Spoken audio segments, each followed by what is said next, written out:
లోకమెరుగని దేవుని తీర్పులు అన్నది ఈరోజు మనం వినబోయే సంగతి. లోకము ఎరుగని దేవుని తీర్పులు. దేవుని పిల్లలారా, తీర్పులు, చట్టాలు, కేసులు ఇవన్నీ కేవలం ఈ లోకానికి సంబంధించినవని, కోర్టుల్లో మాత్రమే తీర్పులని, వాదనలు అని, ఇవన్నీ భూమి మీద మాత్రమే వినపడతాయని చాలామంది అనుకుంటారు. కానీ ఈ లోకాన్ని కలిగించిన దేవుడు, ఈ భూమి మీద ఉన్న మనుషులందరికీ జన్మనిచ్చిన దేవుడు తీర్పులు తీరుస్తాడు అన్న సంగతి ఈ లోకానికి తెలియదు. చాలా జాగ్రత్తగా వినండి ప్రసంగం. ఈ ప్రసంగం మీకు అర్థమైతే దేవుడు అంటే భయం పుడుతుంది. దేవుడు అనగానే మనం అనుకున్నట్టుగా కాదు, మనం ఆలోచించినట్టుగా కాదు. దేవుడి ఎడల, లేదంటే మన జీవితం ఎడల చాలా జాగ్రత్త కలిగి ఉండాలి అన్న విషయం ఈ రాత్రి మీకు అర్థమవుతుంది. దేవుని పిల్లలారా, లోకానికి దేవుడు తీర్పులు తీరుస్తాడా?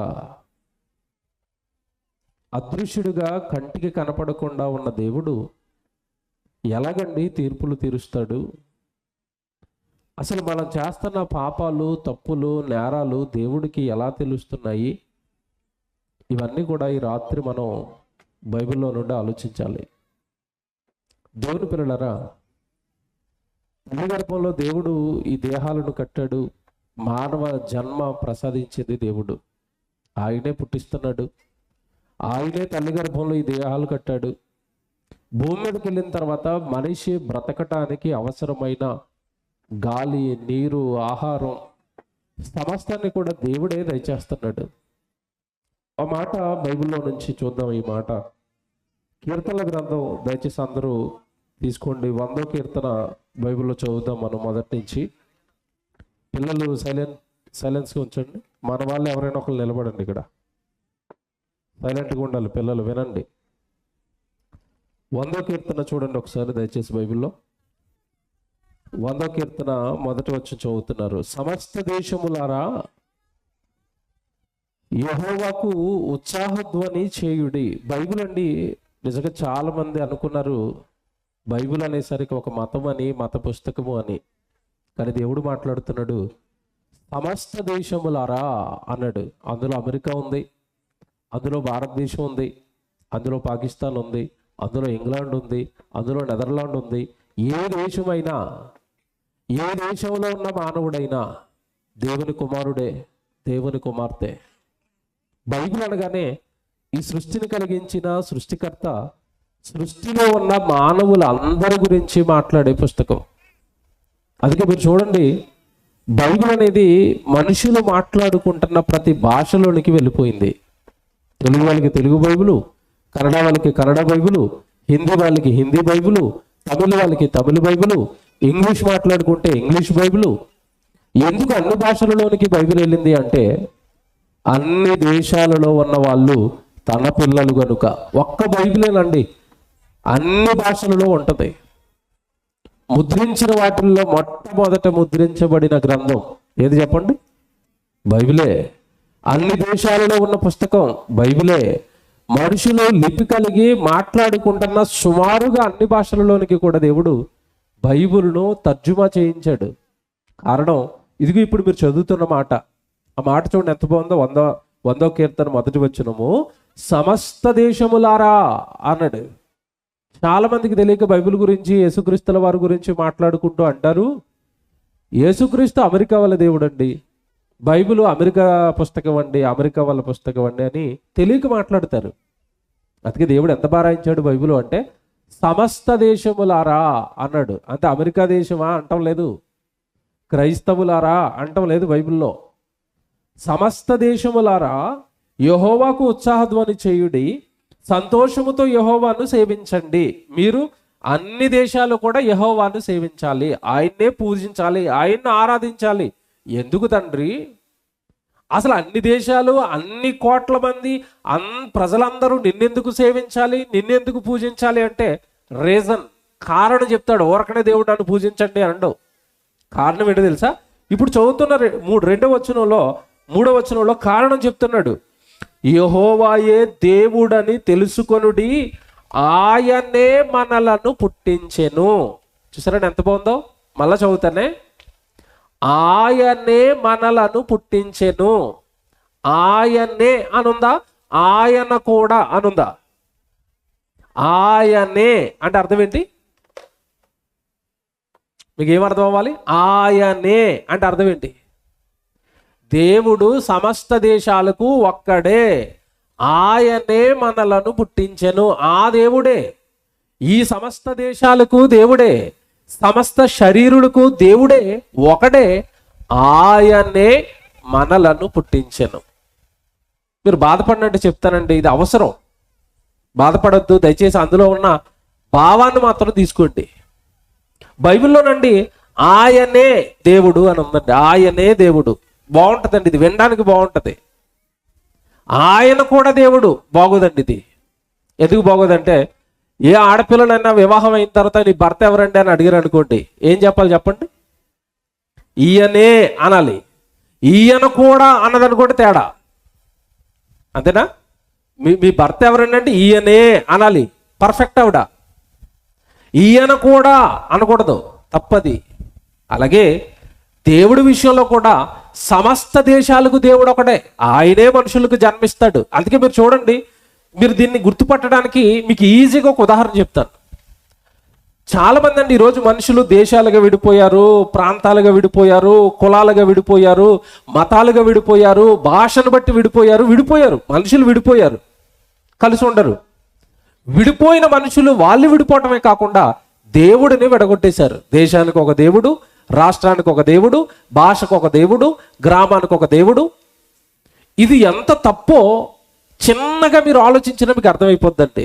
ఎలాగా అంటే, ఒకవేళ దేశానికి ఒక దేవుడు ఉన్నాడు అనుకోండి, ఆ దేశానికి వేరే దేవుడు, ఈ దేశానికి వేరే దేవుడు అనుకోండి. ఆ దేశానికి సంబంధించిన దేవుడు ఆ దేశంలో ఉన్న వాళ్ళకే గాలి చేసుకుంటాడు. వాళ్ళ గాలి వేరుగా ఉంటుంది, మన గాలి వేరుగా ఉంటుంది. అవునా?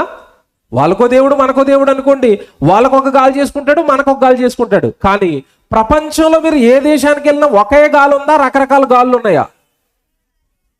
ఒకటే గాలి. కారణం, అన్ని దేశాలలో ఉన్న వాళ్ళు తన పిల్లలే కనుక ఒక్క గాలి అన్ని దేశాలకు దేవుడిచ్చాడు. నీరు ఒకలాగే ఉంటుంది. పోనీ ఇంకా మీకు అర్థం అవ్వాలి అంటే, ఏమంటే ఇప్పుడు భారతదేశంలో ఉన్న మనుషులకి చేతులు ఎన్ని ఉంటాయి?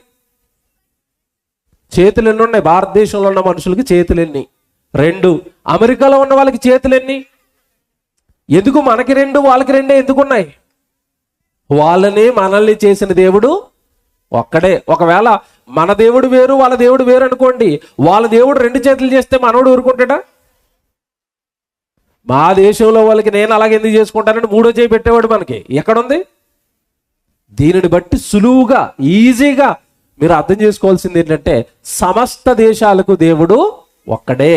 ఆ మాట చూడండి ఎంత బాగా రాశాడో. 3వ వచనం, యెహోవాయే దేవుడు అని తెలుసుకోనండి. దేవుడు ఒక్కడేనని తెలుసుకోనండి. యెహోవాయే దేవుడు అని తెలుసుకొనుడి, ఆయనే మనలను పుట్టించెను, మనము ఆయన వారము.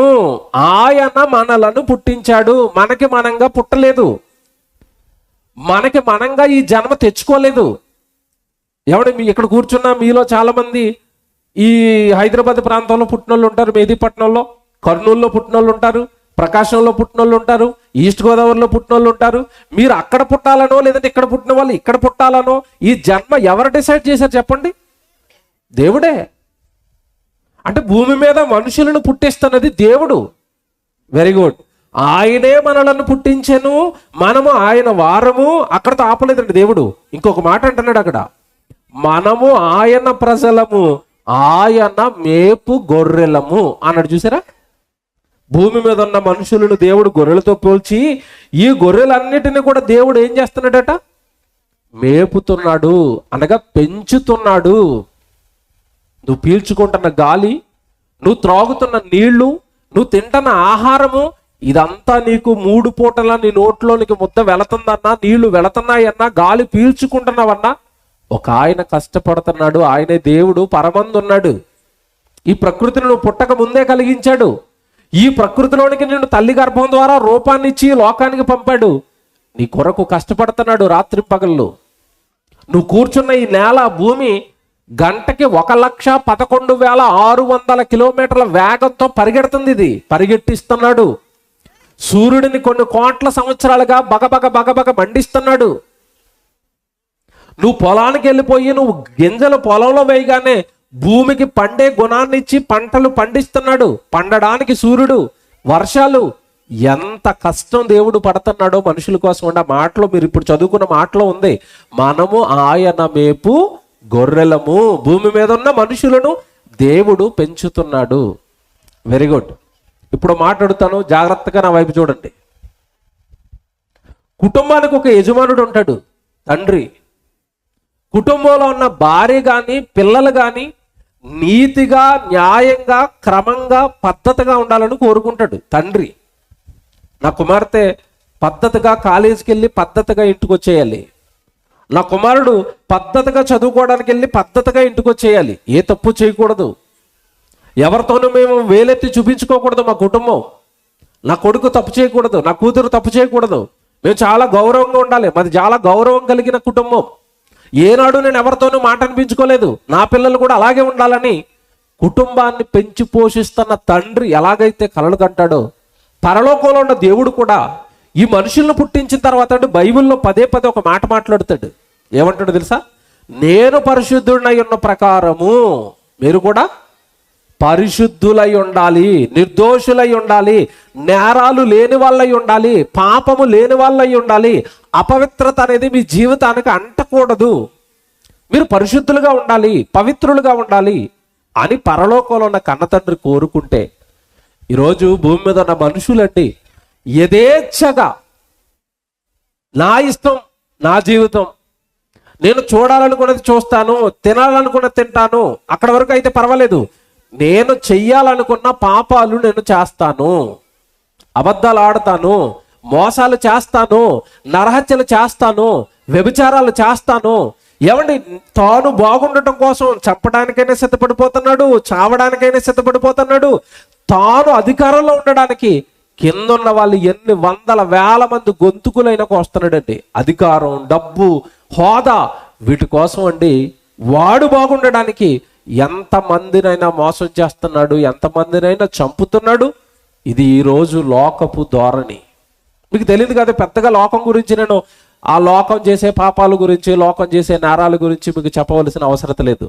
అంటే మనిషి ఎలా ఫీల్ అవుతున్నాడంటే, జన్మించింది దేవుడు, అది ఎప్పుడో మర్చిపోయాడు. నన్ను పుట్టించింది దేవుడు, ఇది మర్చిపోయాడు. పుట్టించిన దేవుడు నేను బ్రతుకుతున్న బ్రతుకు మీద న్యాయమూర్తిగా నిలబడి నా మీద తీర్పులు తీరుస్తాడేమో. ఇదిగో నా జీవితం నాది కాదు కదా. మా అమ్మ నాన్నకి నేను పురుషుడుగాను స్త్రీగాను పుట్టాలని నేను నిర్ణయించుకోలేదు కదా. దేవుడు కదా నిర్ణయించి నాకు ఈ జన్మిచ్చాడు. దేవుడు జన్మించినప్పుడు ఈ జీవితం యథార్థంగా దేవుడు కోరుకున్నట్టుగా భూమి మీద సాగకపోతే దేవుడు ఏమైనా తీర్పులు తీరుస్తాడేమో, దేవుడు ఏమైనా నాకు శిక్ష వేస్తాడేమో. దేవుడు అనే ఆయన, ఈ జన్మనిచ్చిన దేవుడు నా బ్రతుకు బాగోకపోతే ఆయనకి నా బ్రతుకును బట్టి ఏదైనా కోపం వస్తుందేమో. ఈ పాప భీతి కానివ్వండి, ఈ దైవ భీతి కానివ్వండి, ప్రజలు ఈరోజు పోగొట్టుకొని యథేచ్ఛగా పాపాలకు, నేరాలకు అలవాటు పడి బ్రతుకుతున్నారు. వీళ్ళందరి గురించినండి ఎవడు నిజంగా ఈరోజు భూమి మీద దేవుడు లేడు అనుకుని నేరాలు, పాపాలు చేస్తున్న వాళ్ళందరికీ నండి భయం కలిగించే మాట దావీదు ఒకటి కీర్తనలో రాశాడు. ఒకసారి కీర్తనల గ్రంథంలో దావీదు చెప్తున్న కీర్తనకి వెళదాం. 9వ అధ్యాయానికి రండి. కీర్తనల గ్రంథం 9వ అధ్యాయం అందరు దయచేసి తీసుకోండి. 9వ అధ్యాయము 7వ వచనం నుంచి చదువుదాం. కీర్తనల గ్రంథం 9వ అధ్యాయం 7వ వచనం చదువుదాం.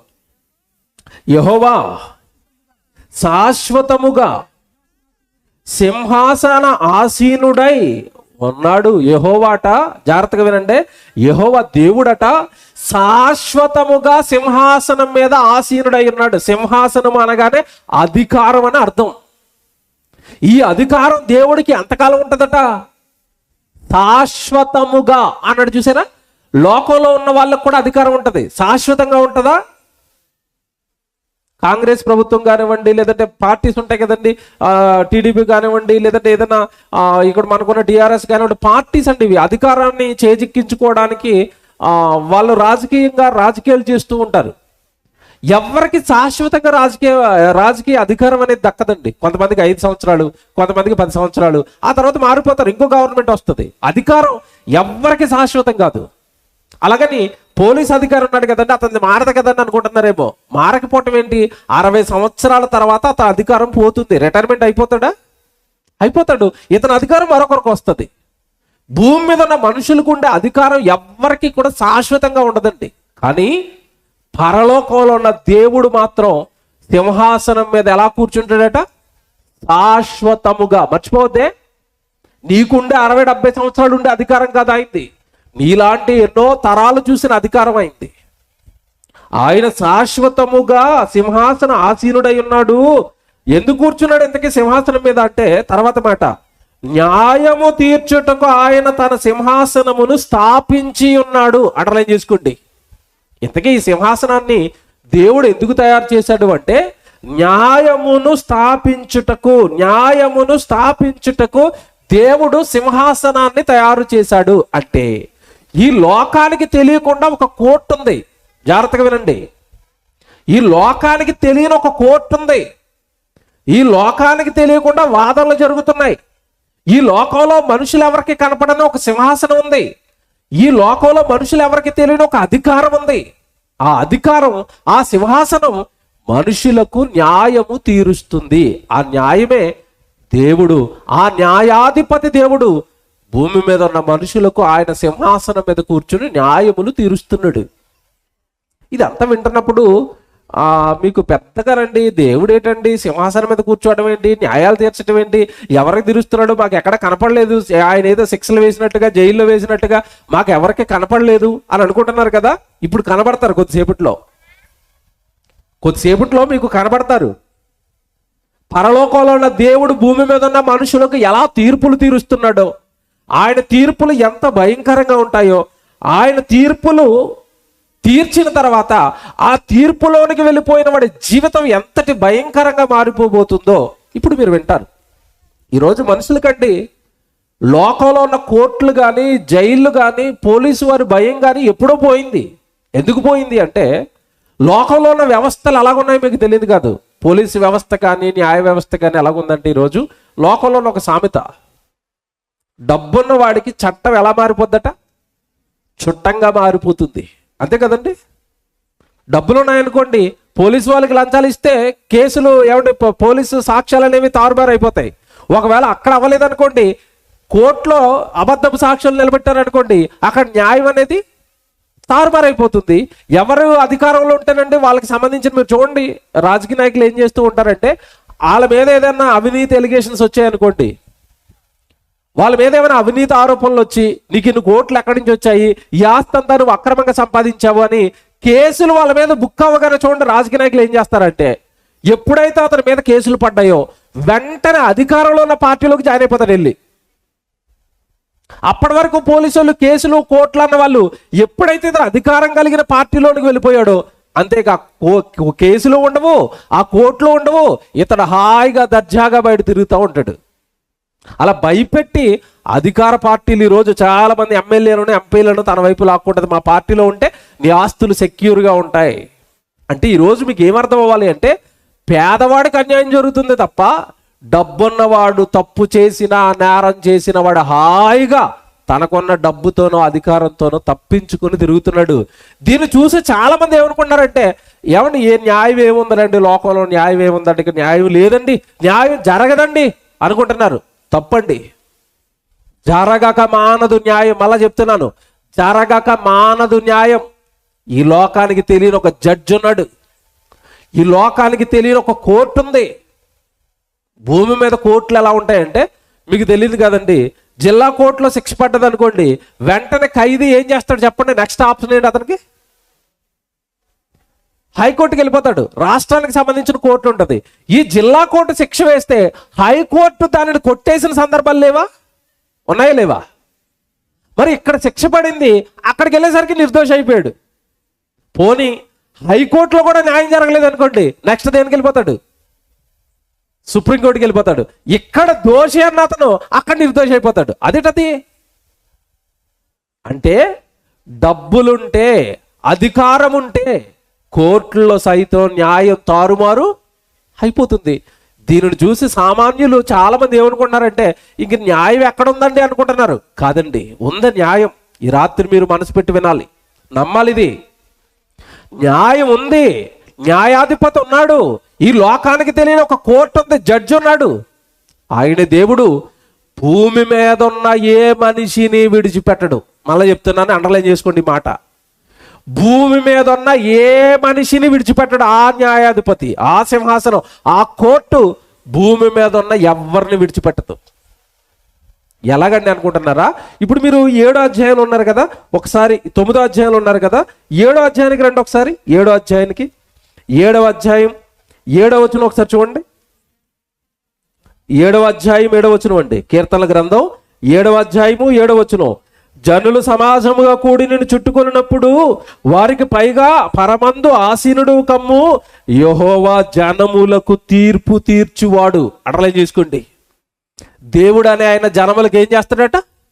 తీర్పు తీరుస్తాడు. ఇంతకాలం దేవుడి పేరట మనమేం విన్నాము? దేవుడు నిన్ను దీవిస్తాడు, దేవుడు నిన్ను ఆశీర్వదిస్తాడు, దేవుడు నీకు రోగాలు తీస్తాడు, దేవుడు నీకు ఉద్యోగం ఇస్తాడు, దేవుడు నీకు ఎంటెక్ పాస్ చేయిస్తాడు, దేవుడు నీకు బీటెక్ పాస్ చేయిస్తాడు, ఇవన్నీ చెప్పారు. అంతే తప్ప దేవుడు తీర్పు తీరుస్తాడు చెప్పారు ఎవరైనా? బైబిల్లో ఉన్నవేవి? మీ బైబిల్లోనే ఉంది అది. జనములకు దేవుడు ఏం చేస్తాడట? న్యాయము తీరుస్తాడు, తీర్పులు తీరుస్తాడు. ఎలాగా కింద చెప్తాడు చూడండి. యెహోవా జనములకు తీర్పు తీర్చువాడు, యెహోవా నా నీతిని బట్టి, నా యథార్థతను బట్టి నా విషయములో నాకు న్యాయము తీర్చును. దేవుడు అనే ఆయన యథార్థతను బట్టి, నీతిని బట్టి జనములకు దేవుడు అనే ఆయన తీర్పులు తీరుస్తాడు. ఒక జడ్జి ఉన్నాడు. ఏమండి, బైబిల్లో ఉన్నాయి కదా ఈ మాటలన్నీ, బైబిల్లో ఉన్నాయి కదా. దేవుడు తీర్పు తీరుస్తాడు అని ఉంది కదా, దేవుడు జనములకు న్యాయం తీరుస్తాడు అని ఉంది కదా. ఎక్కడ జరుగుతుందండి న్యాయం అనుకుంటున్నారా? చూపిస్తాను ఇప్పుడు బైబిల్లో.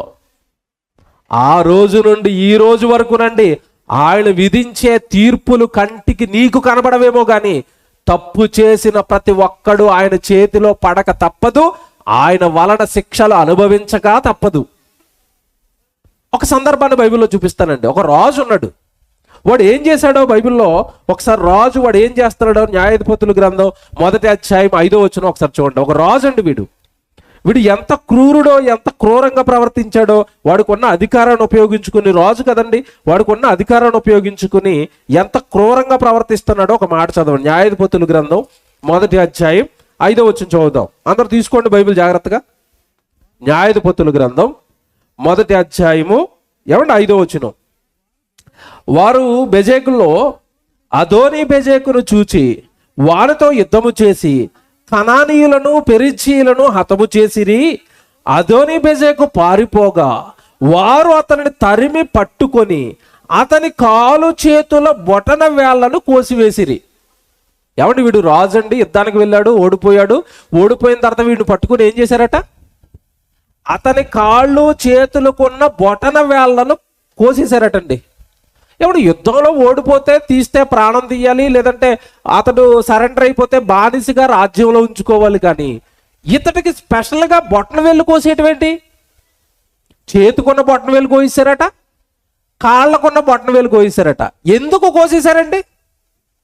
ఎందుకు కోసారో తెలుసా? అంతకుముందు వీడు కోసేశాడు. కిందకి చదవండి అలాగే. అదోని బెజెకు పారిపోగా వారు అతను తరువు పట్టుకుని అతను కాలు చేతుల బొటన వేళ్లను కోసివేసిరి. 7వ వచనం. అప్పుడు అదోని బెజెకు తమ కాళ్ళు చేతుల బొటన వేళ్ళు కోయబడిన 70 మంది రాజులు నా భోజనపు బల్ల క్రింద ముక్కలు ఏరుకొనుచుండిరి. ఒకప్పుడు వీడేం చేశాడట? వీడు యుద్ధానికి వెళ్ళి ఏ రాజు ఓడిపోతే ఆ రాజు యొక్క బొటన వేళ్ళు కోసేసాడట, చేతులవి కాళ్ళవి. అలాగే ఎంతమంది కోసేసాడట? 70 మంది రాజుల బొటన వేళ్ళు కోసేసాడట. జాగ్రత్తగా వినండి. వాడు రాజు కదండి, అధికారం ఉంది కదండి. ఎవడు అడుగుతాడు? ఏ రాజు దొరికితే ఆ రాజును వీడు పైశాచిక ఆనందంతో ఎవడి బొటన వేళ్ళు ఎందుకు కోసేసాడంటేనండి, మీరు చూడండి, చేతి బొటన వేలు కట్ చేశారనుకోండి, అతను ఏదైనా యుద్ధానికి వెళ్ళగలుగుతాడా? బలమైంది ఏదైనా పట్టుకోగలుగుతాడా? కాలు బొటన వేలు కోసేశారనుకోండి, సరిగా నడవగలుగుతాడా? అంటే వీడు ఎంత క్రూరంగా ప్రవర్తించాడంటే, ఓడిపోయిన ప్రతి రాజును కూడా కాళ్ళకి చేతులకి బొటన వేలు కట్ చేసేసి వాడు భోజనపు బల్ల దగ్గర బానిసలుగా చేసుకున్నాడు. జాగ్రత్తగా వినండి. ఆ రాజును జయిస్తున్నాడు, వాళ్ళ బొటన వేలు కోసేస్తున్నాడు. రాజును జయిస్తున్నాడు, బొటన వేలు కోసేస్తున్నాడు. 1వ రాజు, 2వ రాజు, 3వ రాజు, 4వ రాజు, అలాగే ఎంతమంది కోసేశాడు? 70 మంది రాజుల బొటన వేళ్ళు కోసేసేంత వరకు మారతాడేమో, ఈ క్రూరత్వం మానుకుంటాడేమోనని అతనిని పుట్టించిన పరలోకపు తండ్రి ఎదురు చూశాడు. మారటం లేదు. క్రూరత్వం నానాటికి పెరిగిపోతుంది. ఒకానొక రోజు ఆయన న్యాయం తీర్చడానికి దిగాడు. న్యాయం తీర్చగా దిగితే వీడికేం జరిగింది? యుద్ధంలో వీడు ఓడిపోయాడు. ఓడిపోగానే ఓడించిన రాజు వెంటనే వీడికి ఏం చేశాడు? వాడి బొటన వేళ్ళను కోసేశాడు. న్యాయం జరుగుతుందా? జరగటం లేదు భూమి మీద. దేవుడు తీర్పులు కొంచెం ఆలస్యం అవుతాడు. ఎందుకంటే ఆ పాపం చేస్తున్నవాడు కొడుకు గనక దేవుడు కాస్త టైం ఇస్తాడు. మనం ఈ లోపు ఏమనుకుంటామంటే, దేవుడు ఏంటండి న్యాయం తీర్చడం లేదు, దేవుడు ఏంటంటే న్యాయం తీర్చడం లేదు, మనం కంగారైపోతూ ఉంటాం. తప్పక దేవుడు న్యాయం తీరుస్తాడు. వచనం చూపిస్తాను, ఇప్పుడు జాగ్రత్త వినండి. అప్పుడు వాడు ఏమంటున్నాడు చూడండి, వాడే ఏమంటున్నాడు చూడండి. 7వ వచనంలో, అప్పుడు అదోనీబెజెకు తమ కాళ్ళ చేతులు బ్రొటన వేలులు కోయబడిన 70 మంది రాజులు నా భోజనపు బల్ల క్రింద మొక్కలు ఏరుకొని చుండిరి. నేను చేసినట్లే, ఈ పదమంటలు ఏం చేసుకోండి, నేను చేసినట్లే దేవుడు నాకు ప్రతిఫలం ఇచ్చేనని వారు యెరూషలేమునకు అతను తోడుకొని రాగా అతడు అక్కడ చనిపోయెను. ఏమంటే వాడు బొటన వేళ్ళు కోసేసిన తర్వాత వాడు అన్న మాట ఏంటి చెప్పండి? నేను చేసినట్లే దేవుడు నాకేమిచ్చాడు? ప్రతిఫలం ఇచ్చాడు. ఈ సభలో కూర్చున్న వాళ్ళు జాగ్రత్తగా వినండి. మీరు భూమి మీద ఏ అన్యాయం అయితే చేస్తున్నారో, ఏ అక్రమం అయితే చేస్తున్నారో, ఏ తప్పు అయితే మీరు చేస్తున్నారో, ఖచ్చితంగా అదే ప్రతిఫలం ఒకానొక నాడు మీరు అనుభవిస్తారు. దేవుడు న్యాయం తప్పేవాడు కాదు. మీరు ఎవరికైతే మోసం చేస్తున్నారో, ఎంతమందిని అయితే మోసం చేస్తున్నారో, ఎంతమందిని అయితే బాధ పెడుతున్నారో, ఎంతమందిని అయితే ఏడిపిస్తున్నారో, ఒంటరిగా ఒకనాడు నువ్వు కూర్చుని ఏడ్చేటట్టుగా నీ జీవితాన్ని మార్చేస్తాడు దేవుడు. దేవుడు అనేసరికండి అమాయకుడు కాదండి. చూస్తాడు చూస్తాడు చూస్తాడు. పాపం చేస్తున్నప్పుడు అది తప్పు రా, పాపం రా, నేరం రా, మారు రా కొడుకా అని వాక్యంతో వెంటాడుతాడు. నేను మానును, నేను ఎలాగా బ్రతుకుతాను అంటే ఒకానొక నాడు చేసిన తప్పుకు, నేరానికి తప్పక ఏం విధిస్తాడట? ప్రతిఫలం ఇస్తాడు. ఇప్పుడు అదోనీబెజెకుకు ప్రతిఫలం వచ్చిందా రాలేదా? న్యాయం జరిగిందా జరగలేదా? జరిగింది. ఇప్పుడు ఇక్కడ కూర్చున్న మీలో కూడా చాలా మంది చేత బాధింపబడుతూ ఉంటారు. నన్ను బాధ పెడుతున్నారండి, నాకు అన్యాయం చేస్తున్నారండి, నాకు అక్రమం చేస్తున్నారండి. ఓర్చుకోనండి. ఖచ్చితంగా ఒకానొక నాడు దేవుడు మీకు ఏం చేస్తాడు? న్యాయము తప్పక తీరుస్తాడు. తీర్పులు తీర్చే దేవుడు పరమందున్నాడు, సింహాసనం ఉంది, దాన్ని మీరు నమ్మండి. భూమి మీద న్యాయ వ్యవస్థలను నమ్ముకుంటేనండి న్యాయం జరగదండి. న్యాయము తీర్చేవాడు పరమందున్న దేవుడు. న్యాయము జరిగేది పరమందున్న దేవుడు న్యాయస్థానంలో. ఈ లోకానికి ఆ న్యాయస్థానం తెలీదు, ఈ లోకానికి ఆ న్యాయాధిపతి తెలీదు. అందుకే టైటిల్ వేసాం. టైటిల్ ఏం చదువుకున్నారు చెప్పండి మీరు? లోకము ఎరుగని దేవుని తీర్పులు. లోకానికి జడ్జి ఉన్నాడని తెలీదు, దేవుడు జడ్జి అని తెలీదు, దేవుడు న్యాయాధిపతి అని తెలీదు. తప్పుల మీద తప్పులు, తప్పుల మీద తప్పులు, పాపాల మీద పాపాలు చేసుకుంటూ వెళుతున్నారు. కీర్తనల గ్రంథం 10వ అధ్యాయం 4వ వచనం చూడండి. ఇలా ఇలా ఇలా ఆలోచించే వాళ్ళు ఉంటారు అని దేవుడు ఎంత బాగా చెప్తున్నాడు చూడండి. కీర్తనల గ్రంథం 10వ అధ్యాయము 4వ వచనం చూడండి. కీర్తనల గ్రంథం 10వ అధ్యాయం 4వ వచనం. దుష్టులు పొగరెక్కి యెహోవా విచారణ చేయడు అని అనుకొందురు, దేవుడు లేడని వారెల్లప్పుడు యోచించుదురు. ఈ తప్పులు, ఈ పాపాలు, ఈ నేరాలు, ఈ హత్యలు, ఈ మారణకాండ, ఈ మోసాలు ఎందుకు జరిగిస్తున్నారట? ఎందుకు జరిగిస్తున్నారట? 4వ వచనం. దుష్టులు పొగరెక్కి యెహోవా విచారణ చేయడు. నన్నెవడు విచారిస్తాడు? నా మీద న్యాయాధిపతి ఎవడున్నాడు? నాకున్న డబ్బుతో ఎవరినైనా లొంగ తీసేస్తాను, నాకున్న అధికారంతో నేను ఎవరినైనా లొంగ తీసేస్తాను, నాకున్న కండబలంతో నేను ఎవరినైనా లొంగ తీసేస్తాను.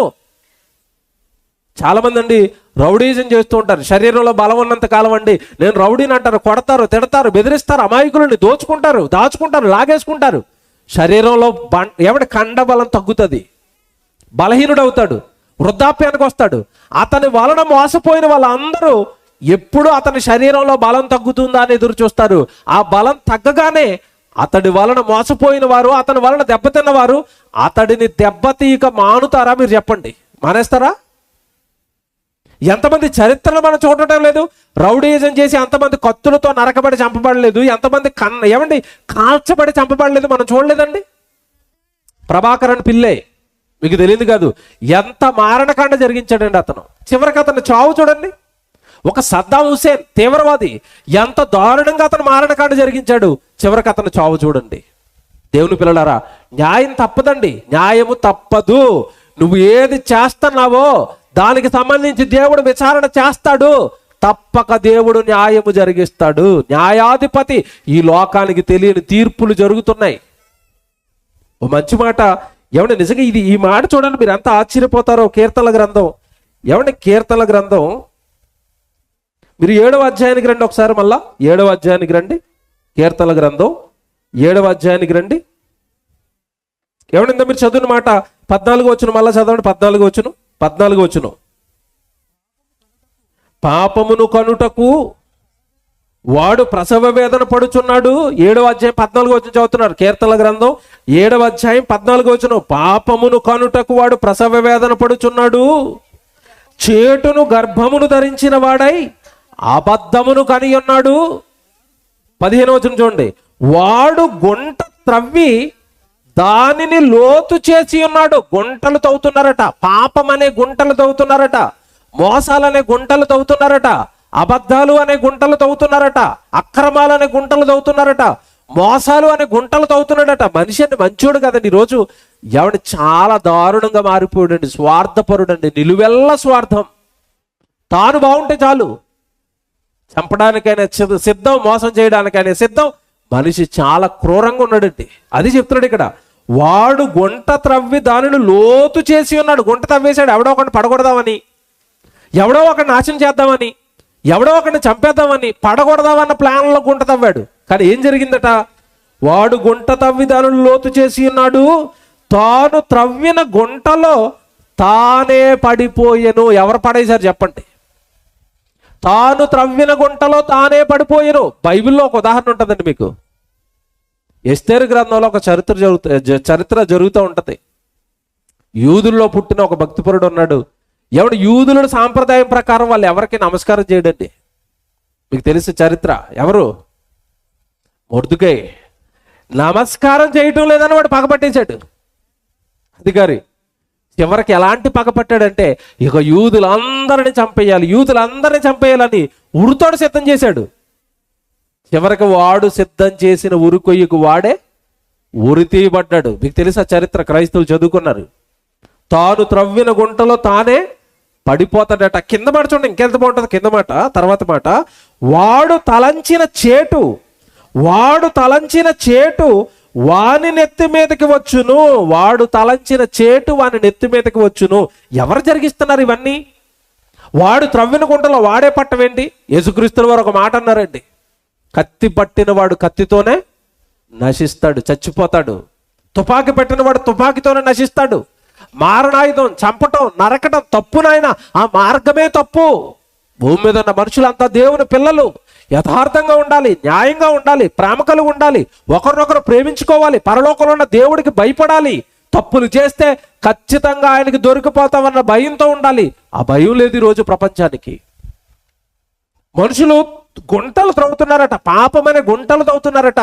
చివరికి అందులో వాళ్ళే పడుతున్నారట. ఎవరు పడవేస్తున్నారు అంటే, ఈ లోకానికి తెలియని ఒక న్యాయాధిపతి అండి. న్యాయము తప్పకుండా జరిగిస్తాడు. మీరు ఇందాక ఒక చరిత్ర చదివించాను. రాజు అందరి పొట్టన వేళ్ళు కోసాడు, 70 మందివి. తర్వాత వాడికి చివరికి ఏం జరిగింది చెప్పండి? వాడి బొటన వేలు కూడా కట్ అయిపోయింది, చివరికి చచ్చిపోయాడు. తాను తలంచిన చేటు తన మీదకే వచ్చింది. సామెతల గ్రంథం చూడండి ఎంత కరెక్ట్గా రాశాడు. ఈ మాట మీ అందరికీ ధైర్యాన్ని ఇస్తుందండి. నిజంగా నీతిగా, న్యాయంగా, యథార్థంగా భూమి మీద బ్రతుకుతున్న వాళ్ళందరికీ ధైర్యాన్ని ఇచ్చే మాట ఇది. సామెతల గ్రంథం 2వ అధ్యాయం 8వ వచనం చూడండి బైబిల్లో. సామెతల గ్రంథం 2వ అధ్యాయం 8వ వచనం. న్యాయము తప్పిపోకుండా ఆయన కనిపెట్టును అన్నాడు, చూసారా? న్యాయము తప్పిపోకుండా దేవుడు అనే ఆయన కనిపెడతాడట. న్యాయాన్ని కనిపెడతాడు. చూసారా ఎంత బాగుంది ఈ మాట. న్యాయము తప్పిపోకుండా ఆయన కనిపెట్టును. న్యాయము తప్పిపోకూడదు. ఒక న్యాయం జరగవలసిన వ్యక్తికి న్యాయం జరగాలి. అన్యాయస్తుడైపోయిన వ్యక్తికి కూడా న్యాయము జరగాలి. న్యాయము తప్పిపోకూడదు. దేవుడు అంటున్నాడండి బైబిల్లో, న్యాయము తప్పిపోకూడదు. ఏమండి ఈరోజు న్యాయాన్ని కాపాడడానికి ఎవరున్నారు చెప్పండి? భూమి మీద విషయం అడుగుతున్నాడు. న్యాయాన్ని కాపాడడానికి ఎవరున్నారు? న్యాయాధిపతులు ఉన్నారు. వాళ్ళని మన భాషలో ఏమంటారు? జడ్జెస్ అంటారు. వాళ్ళు ఏం చేయాలి చెప్పండి? కోర్టులో కూర్చుని వాళ్ళు ఏం చేయాలి? న్యాయాన్ని కాపాడాలి. కాపాడుతున్నారా?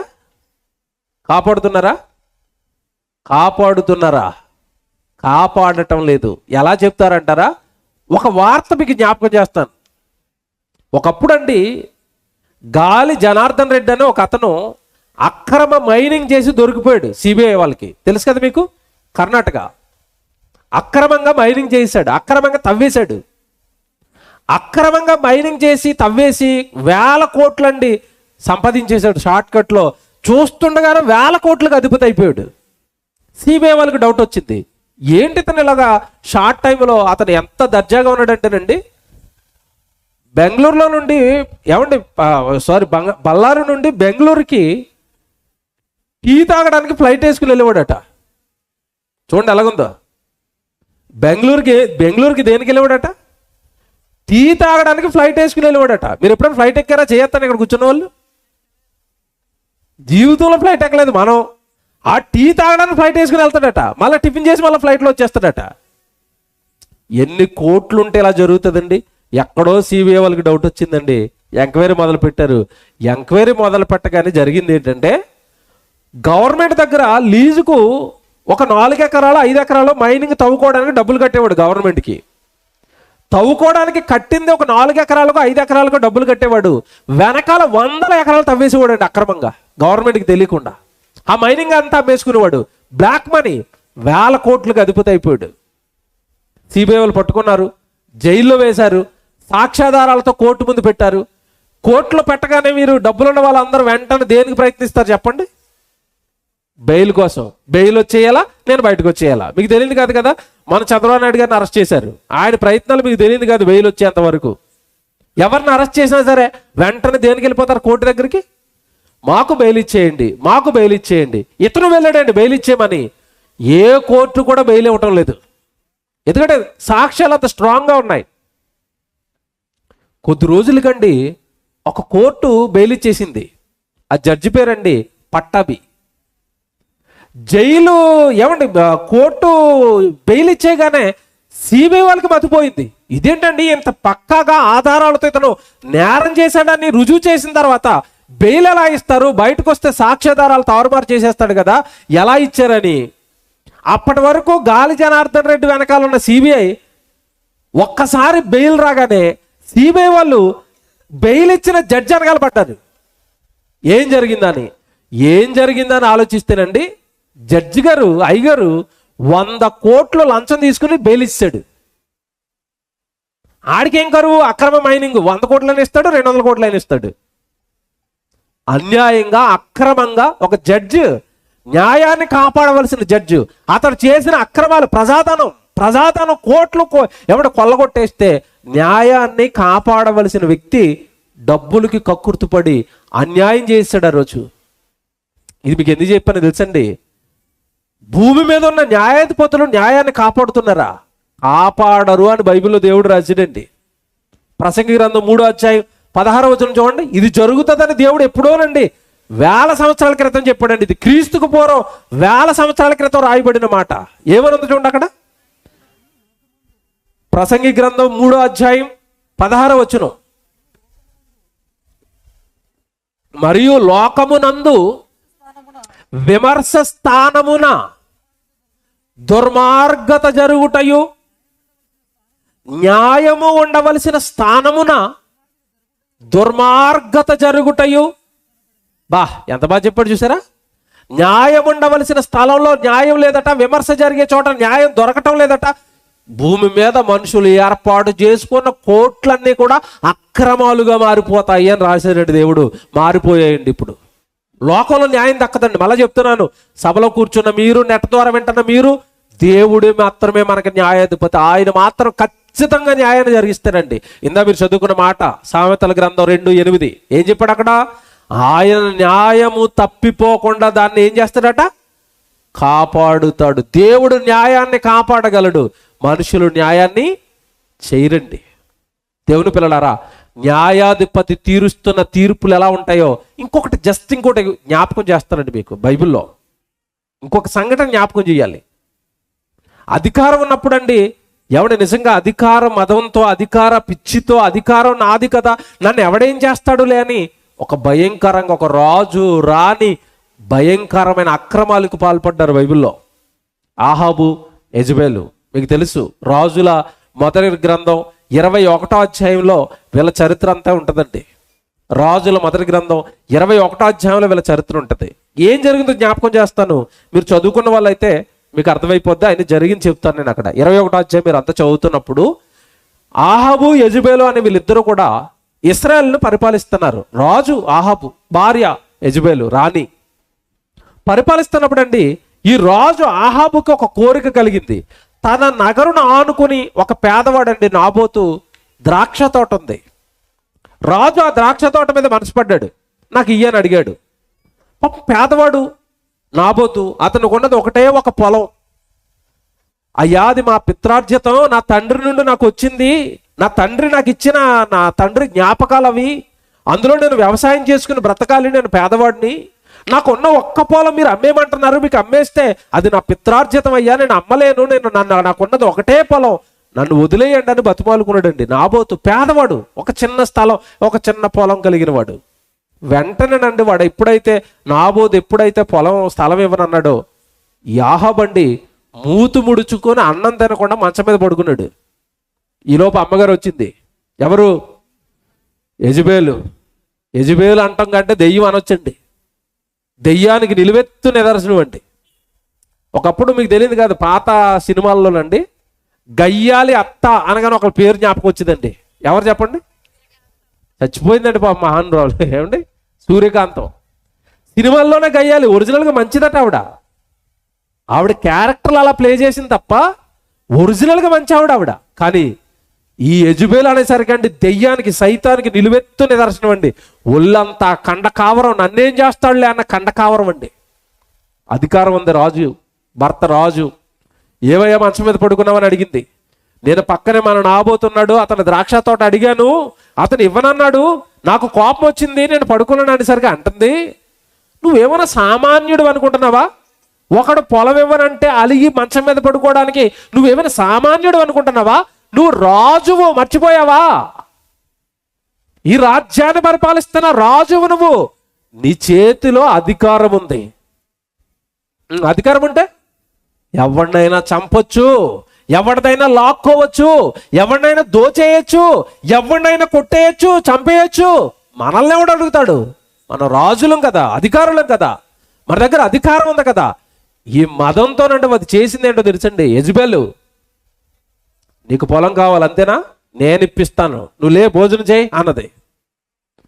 నిజంగానండి ఎంత దారుణంగా ప్రవర్తించింది యెజబెలు అంటే, ఆ నాబోతు మీదండి రాజు పేరట తాకీదులు రాయించి అబద్ధ సాక్ష్యం చెప్పే ఇద్దరు వ్యక్తులను డబ్బులు ఇచ్చి అబద్ధ సాక్ష్యం, తప్పుడు సాక్ష్యం చెప్పడానికి ఒక ఇద్దరు వ్యక్తులను పెట్టి, అతడు తప్పు చేయకపోయినా తప్పు చెప్పాడు అని వాళ్ళతో అబద్ధ సాక్ష్యం చెప్పించి అందరి ఎదుట, ప్రజలందరి ఎదుట రాళ్లతో కొట్టించి చంపించేసిందండి. ఒక అమాయకుడు, ఒక పేదవాడు, అధికారం ఉంది కదా, అధికారాన్ని ఉపయోగించి చంపించేసింది. పేదవాడు అడిగే దిక్కు లేదు, రాళ్లతో కొట్టి చంపేస్తున్నారు, తప్పు చేయలేదు, అబద్ధ సాక్ష్యాలు మోపబడ్డాయి, అన్యాయం అయిపోయాడు, చచ్చిపోయాడండి. చచ్చిపోయిన తర్వాత అతని రక్తం దేవుడికి మొరపెట్టింది. వెంటనే దేవుడు ఏమంటున్నాడు తెలుసా? ఒక్కసారి బైబిల్ చూడండి.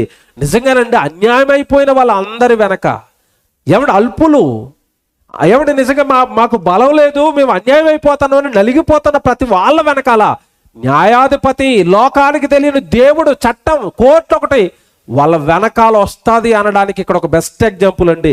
రాజుల మొదటి గ్రంథం మీరు 21వ అధ్యాయం 13వ వచనం చదవండి అందరూ ఒకసారి. 13వ వచనం.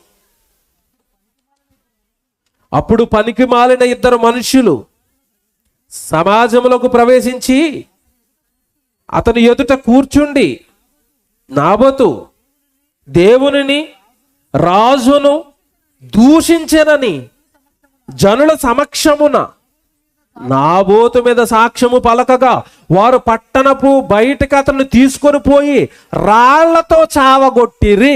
అన్యాయంగా ఒక అతను చంపేశారండి. ఇందాక మీకు సామెతల గ్రంథం 2:8 ఒక మాట చూపించాను. ఏంటా మాట? న్యాయము తప్పిపోకుండా దేవుడు అని ఆయన దాన్ని ఏం చేస్తాడు? కనిపెడతాడు. చూశాడు, కనిపెట్టాడు. ఒక పేదవాడిని అన్యాయంగా చంపేస్తారా? మీకు బలం ఉంది కదా, అధికార బలం, అంగబలం, అర్ధబలం ఉంది కదా అని ఒక పేదవాడికి అన్యాయం చేస్తారా? చూస్తాను మీ సంగతి అన్నాడు. చూశాడండి. చూసిన దేవుడు వెంటనే కబురు పంపించాడు. 17వ వచనం 18వ వచనం. నీవు లేచి షోమ్రోన్లో ఉన్న ఇశ్రాయేల్ రాజైన ఆహాబుని ఎదుర్కొంటకు బయలుదేరము. అతడు నాబోతు యొక్క ద్రాక్ష తోటలో ఉన్నాడు. అతడు దానిని స్వాధీనపరచుకొనబోయెను. నీవు అతను చూచి ఎలాగో ప్రకటించుము. ప్రవక్తను పంపించాడు. ఇంకా ఆ ద్రాక్ష తోట ఇంకా తీసుకోలేదండి. చచ్చిపోయిన వెంటనే ద్రాక్ష తోట నాదే కదా అన్న ఆనందంలో తోటలో ఉన్నాడు. వెళ్ళి వెంటనే ఏలియా వెళ్ళాడు అక్కడికి. ఏలియా వెళ్ళి ఏమంటున్నాడు చూడండి. యెహోవా సెలవిచ్చినదేమనగా, దీనిని స్వాధీనపరచుకున్న వల్ల నీవు నాబోతును చంపించిందివి కదా. యెహోవా సెలవిచ్చినదేమనగా, ఏ స్థలమందు కుక్కలు నాబోతు రక్తము నాకెనో ఆ స్థలమందే కుక్కలు నీ రక్తమును నిజముగా నాకునని అతనితో చెప్పాను. ఎలాగుంది ట్రీట్మెంట్? ఎలాగుంది? మీరు ఇందాక మాట చదువుకున్నారు కీర్తన గ్రంథంలో, తాను చేయదలిచిన కీడు తన మీదకు వస్తుంది, తాను త్రవ్విన కుంటలో తానే పడతాడు.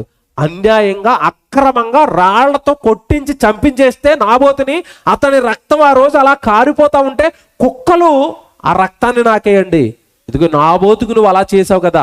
సేమ్ ఎక్కడ నాబోతు రక్తాన్ని కుక్కలు నాకాయో అక్కడే నీ రక్తాన్ని కూడా కుక్కలు నాకుతాయి. నాకయ్యా చచ్చిపోయాడండి. ఇది ఎవరికి? ఆహాబుకి. అసలు స్కెచ్ చేసింది ఎవరు? అమ్మగారు యెజబెలు. మరి ఇతను చంపి ఆవిడ వదిలేస్తాడా? ఆవిడకి ఏం చెప్పాడో తెలుసండి. ఇతన్నన్నా కుక్కల్ని రక్తాన్ని నాకుతాయి అన్నాడు. యెజబెలుతో ఏమన్నాడు తెలుసా? ఎక్కడ నాబోతు రక్తాన్ని కుక్కలు నాకాయో యెజబెలు, అవే కుక్కలు నీ మాంసాన్ని పీక్కుని తినేస్తాయి అన్నాడండి. ఇద్దరు అలాగే చచ్చిపోయారు. బైబిల్ చదువుకున్నాక టైం అయిపోతుంది అవన్నీ చూపించాలంటే. 22వ అధ్యాయంలో ఉంటుంది అదంతా. సేమ్ దేవుడు మీరు అలాగైతే చచ్చిపోతారని చెప్పాడో అలాగే వాళ్ళిద్దరూ చచ్చిపోయారండి. దేవుని పిల్లలరా, మనం ఎవరికైనా అన్యాయం చేస్తున్నప్పుడు, అక్రమం చేస్తున్నప్పుడు ఇదే భయం మనలో ఉండాలి. మన వల్ల ఎవరికైనా మోసం జరుగుతుందా? మన వల్ల ఎవడైనా నష్టపోతున్నాడా? మన వల్ల ఎవరికైనా బాధ కలుగుతుందా? అదే సేమ్ తీర్పులు నీ మీదకి వస్తాయి. అక్రమంగా ఎవరిదైనా ధనాన్ని తీసుకుంటున్నావు అనుకోండి, నీ ధనం కూడా నీకు తెలియకుండానే అక్రమంగా వెళ్ళిపోతూ ఉంటుంది. నీకు తెలియదు అది ఎలా వెళ్ళిపోతుందో కూడా. అన్యాయస్తులు అన్యాయమైన తీర్పే పొందుతారు. ఇవన్నీ అంటే లోకంలో తెలియదండి. దేవుడు తీర్పు వలన నాకు ఎలా జరుగుతుందని తెలీదు. నేను అన్యాయం చేశాను, నేను అక్రమం చేశాను, అందుకే నాకు అన్యాయం జరుగుతుందని దేవుడు తీర్పు అని, ఇది దేవుడు ఒక ఆయన ఉన్నాడు అనే న్యాయాన్ని కనిపెడుతున్నాడు అని ఈ లోకం అండి దేవుడిని మర్చిపోయిందండి. దేవుడిచ్చే తీర్పులు మర్చిపోయింది లోకం. బతికేస్తున్నారు, మోసాలు చేస్తున్నారు, చంపేస్తున్నారు. ఏమండి ఈరోజు లోకాన్ని చూస్తుంటేనండి, అవతల వాడు అన్యాయం అయిపోతున్నాడు, అవతల వాడు బాధపడుతున్నాడు. అయ్యో అవతల వాడితో కూడా ఒక కుటుంబమే కదా. ఎవరికొంది చెప్పండి? ఈరోజు మీకు ఒకటి చెప్పనండి. వ్యాపారం ఈరోజు ఎలాగుంది అంటేనండి, వ్యాపారం ఎలాగుందంటే సిగరెట్ల వ్యాపారం. మీరు చూడండి, సిగరెట్ల వ్యాపారం చేసిన వాడు, జాగ్రత్తగా వినండి, సిగరెట్ల వ్యాపారం చేసిన వాడు అండి కోట్లకు పడగలెత్తుతూ ఉంటాడు. సిగరెట్లు తయారు చేసేవాడు. సిగరెట్లు తాగిన వాడు ఏమైపోతున్నాడు చెప్పండి? కిడ్నీలు పోగొట్టుకుని హాస్పిటల్ అబ్బ తిరుగుతున్నాడు. మీరు జాగ్రత్తగా వినండి. సిగరెట్లు తయారు చేసినోడేమో BMW కార్లో తిరుగుతున్నాడు. సిగరెట్ కాల్చినోడు గాంధీ హాస్పిటల్లో ఉంటున్నాడా? మందు తయారు చేసినోడు, బ్రాండెడ్ మందు తయారు చేసినోడు వాడు లగ్జరీ అపార్ట్మెంట్స్లో ఉంటున్నాడు, BMW కార్లో తిరుగుతున్నాడు. మందు తాగినోడు కిడ్నీలు పోగొట్టుకుని హాస్పిటల్ చుట్టూ తిరుగుతున్నాడు. జరగటం లేదా? ఇది జరగటం లేదా? ఇంకా విచిత్రం చెప్పనండి, ఇంకా దారుణం చెప్పనండి. లోకంలో జరిగే దారుణం ఇంకా చెప్పనా? సిగరెట్లు కాల్చేవాడేమో, ఏమంటే సిగరెట్లు కాల్చి సమాజాన్ని పాడు చేసేవాడేమో లక్షాధికారి, కోటీశ్వరుడు. సమాజంలో ఉన్న వాళ్ళు బ్రతకడానికి అన్నం పెడుతున్న రైతు కటిక పేదవాడు ఈరోజు కదా. అన్నం పెట్టిన రైతు పేదవాడండి, సిగరెట్లు కాల్చిన వాడు కోటీశ్వరుడు. ఇంకా దారుణం చెప్పనా? గుట్కాలు ఏమండి మరి తింటారు కదండి, ఇంకా దాంట్లో ఏవో అంటారండి, పాన్లు, గుట్కాలు, తంబాకులు ఇవి తయారు చేస్తారు చూసారు. ఆ తయారు చేసినోడు చూడండి ఎలాగుంటాడు, కోటీశ్వరుడు. అవి తిన్న వాళ్ళు ఏమైపోతున్నారు? ఏదో యాడ్ వస్తుందండి, ఒక యాడ్ సినిమాల్లో ముందేస్తారట, టీవీలో కూడా చూపిస్తారు. ఏ యాడ్ అది? ముఖేష్ యాడ్. ముఖేష్ ఏమైపోయాడు చూడండి. మా అమ్మ 2 గాజులు అమ్మేసావు, నా మూతి కట్ చేశారు, నాకు క్యాన్సర్ వచ్చేసింది. ఎవరు తినమన్నారు బాబు? అమ్మినోడు బాగానే ఉన్నాడు, తిన్నోడు మాత్రం వాళ్ళ అమ్మ గాజులు అమ్ముకున్నాడట, మూతిని కట్ చేయించుకున్నాడట, క్యాన్సర్ వచ్చి మంచం ఎక్కాడట. ఏమంటే ఇది లోకంలో జరుగుతున్న అన్యాయం అండి. ఇప్పుడు దేవుడు చూస్తూ ఊరుకుంటాడా? ఎంతమందిని నాశనం చేసి ఇన్ని కుటుంబాలను హాస్పిటల్లో వేసి నువ్వు వ్యాపారం పేరిట మత్తు మందులు అమ్మి, వ్యాపారం పేరిట సిగరెట్లు అమ్మి, వ్యాపారం పేరిట గుట్కాలు అమ్మి అందరి కుటుంబాలను నాశనం చేస్తుంటే వాడు ప్రశాంతంగా ఉంటాడు అనుకుంటున్నారా? మనం అనుకుంటాం వాడు కోటీశ్వరుడు అండి, వాడికి ఏముందలేండి అని. పేరు చెప్పను కానండి, ఒక వీడియో చూసారు ఎంతకాలం మీరు? మొన్న ఈ మధ్యన లేటెస్ట్గా తిరిగింది అది. కోటీశ్వరుడు కొడుకు పెళ్లి చేశాడు. పెళ్లిలో కోటీశ్వరుడు కొడుకు మాట్లాడుతున్నాడు. ఏమంటున్నాడు తెలుసా? మాకు కోట్లున్నాయి కానీ నా కంట నిండా కన్నీళ్ళే ఉన్నాయి అన్నాడు. కావాలంటే వీడియో ఉంటుంది చూసుకోండి. అంబానీ గారి కొడుకు, పేరు చెప్పేస్తానండి ఇక. మాకు కోట్లున్నాయి, నాకు ఆరోగ్యం లేదు, నేను ఎప్పుడు చచ్చిపోతానో తెలీదు, నాకు ఒక చిన్న రోగం వస్తే వైద్యం చేసి నా శరీరాన్ని అంతా పాడు చేశారు, నా శరీరం నిండా రోగమే, నేను ఎప్పుడు చచ్చిపోతానో నాకే తెలీదు. కోట్లున్నాయి, కొడుకు పోగలేడు. హాయిగా ఉన్నారా? ఆనందంగా ఉన్నారా? దేవుడు అనే ఆయన తప్పక ఈ భూమి మీద అన్యాయం చేస్తున్న వాళ్ళందరికీ కూడా తీర్పులు తీరుస్తున్నాడు. వదిలిపెట్టడండి దేవుడు ఎవరిని. ఆయన జనములకు న్యాయము తీర్చును. భూమి మీద ఉన్న ప్రతి మనిషికి దేవుడు అని ఆయన న్యాయం తీరుస్తాడు. న్యాయాధిపతి ఉన్నాడు. భయపడండి. లోకానికి చెప్తున్నాను, ఈ ప్రపంచానికి చెప్తున్నాం. మీకు తెలియకుండా మీరు చేస్తున్న తప్పులను కనిపెట్టి, మీరు చేస్తున్న పాపాలను కనిపెట్టి, మీరు చేస్తున్న దుర్మార్గాలను కనిపెట్టి, నన్ను ఎవరు ఏమి చేయటం లేదు, నన్ను చట్టం పట్టుకోవటం లేదు, నన్ను ఎవరు ఏం చేయలేకపోతున్నారు అని అనుకుంటారేమో. నాబోతు యెజబెలు అలాగే ఊరేగారు. మాకున్న అధికారాన్ని ఉపయోగించి చంపేశారు. చివరికి కుక్క చావు చచ్చారు. వాళ్ళ చావును ఏమన్నా చెప్పండి? ఏ చావులు వాళ్ళవి? కుక్క చావులండి. సమాజాన్ని మోసగించిన వాడు, ప్రజలకు అన్యాయం చేసిన వాడు, అక్రమంగా సంపాదించాలనుకున్నవాడు ఎవరిని దేవుడు విడిచిపెట్టడు. ఈ లోకానికి తెలియని దేవుడు తీరుస్తున్న తీర్పులండి ఇవి. దేవుడు తీరుస్తున్న తీర్పులు.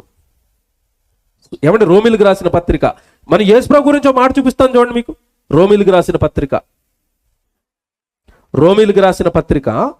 8వ అధ్యాయం 33వ వచనం చూడండి బైబిల్లో. రోమిలకు రాసిన పత్రిక